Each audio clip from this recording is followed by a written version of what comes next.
So, now for the rest of this course, we really need to get an intuition for what works and what does not work.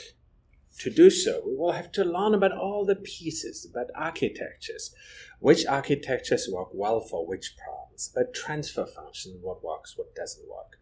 So, it's the same idea, but we now need to get good at constructing things based out of that. Now, a good way of getting started with this is to take simple networks, because they can help us build these intuitions that are so important. And for that, we will now focus on the XOR problem. Now, the XOR problem is, in a way, a very simple problem. It's usually defined in terms of binary inputs and outputs. So we have two inputs, here 2 channels, and 1 output. The right solution for that is we want to have the output of 1 if either of the inputs, the first or the second, is 1 and the other one is 0. And otherwise, we want to have an output that's 0.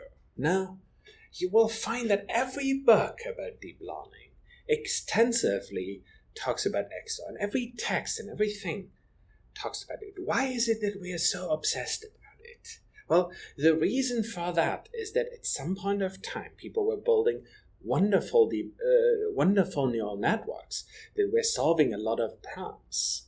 And then someone pointed out, look, you can solve all these problems. You can maybe even detect interesting patterns. But there's a whole class of problems that you cannot solve, namely those that are not linearly solvable. Now, why is this not linearly solvable? If you plot the XOR problem, it looks a little like this on a diagonal.